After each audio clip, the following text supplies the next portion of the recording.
Përshëndetje drejtor, përshëndetje krye-inxhinier. Jemi në një nga kantieret që po ecën më mirë, do të thoja, në korridorin e 8. Korridorin e 8 të shumë pritur, por sidomos këtë pjesë që nis nga rrethrotullimi i Bradasheshit, aty ku ne kemi filluar projektimin dhe me emergjencë do të zgjidhim edhe problematikën që ka tashmë ngarkesa e trafikut në daljen e autostradës Tiranë-Elbasan dhe pastaj vazhdimi deri në Lekaj, apo jo, ky është plani jonë. Megjithatë, këtu kemi nisur punën në fazën e parë ku flitet për rreth 18 kilometra, e ndarë në disa faza dhe ndodhemi në fazën e 5 në radhë. Kjo është faza e 5 dhe jemi pra papër Ura e Grykshit, shkëlqyer. Jemi në një nga kantieret ku ndodhet një nga urat, i gjithë projekti pra 18 kilometrat, sa ura kanë drejtor? Ka 6 ura të mëdha.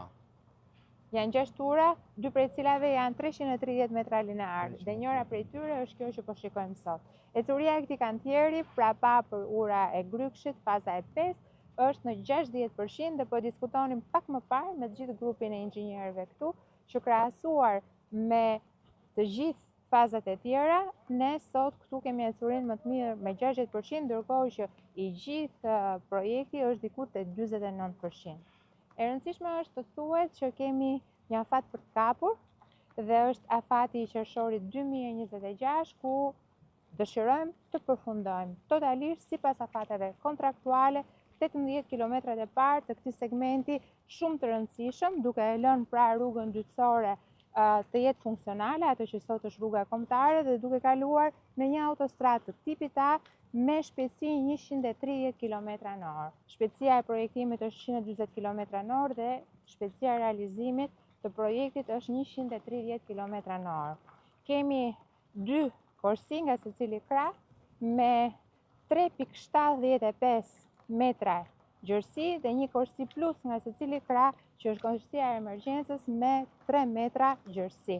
Pra kemi 3 korsi në të dyja krahët, duke na dhënë kështu një autostradë të tipit A, e cila do të ketë shpejtësinë 130 km/h. Siç e tham, ecuria fizike në këtë kantier është shumë e mirë, kemi kaluar 60% të realizimit.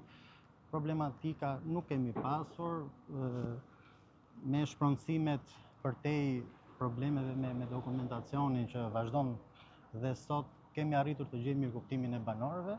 Trasen e kemi hapur të gjithën, mbushja ka përfunduar mbi 80% të saj.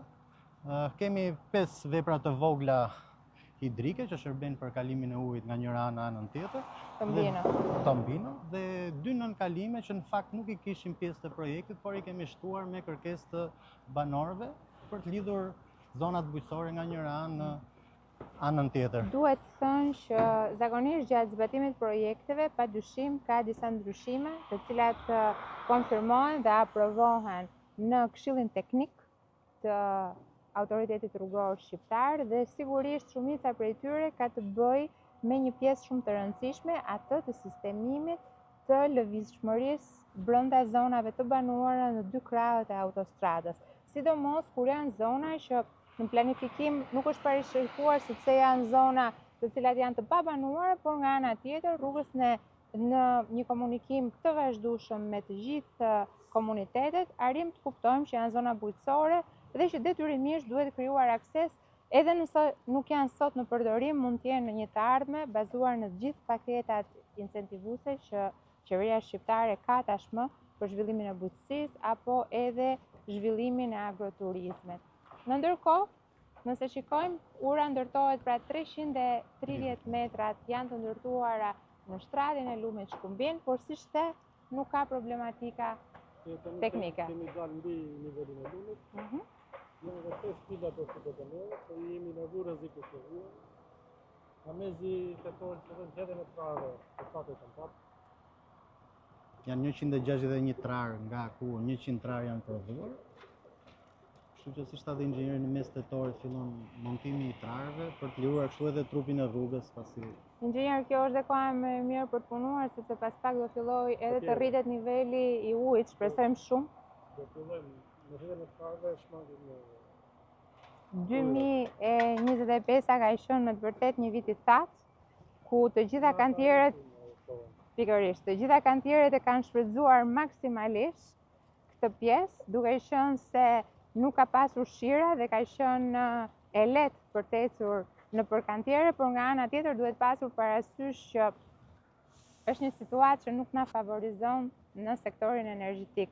Kështu që ne po e shikojmë me shumë vëmendje rritjen e mundësive për të pasur reshje gjatë sezonit vjeshtës, duket sikur po sistemohet situata dhe në hidrocentralet tona, por ju që punoni në shtratin e Shkumbinit, për sa I përket të gjithë veprës, se pak a shumë në të gjitha segmentet ne jemi brenda dhe afër shtratit Shkumbinit, duhet që të përshpejtoni pasi do filloj të rritet niveli duke ju krijuar pak problematika dhe kompleksitete.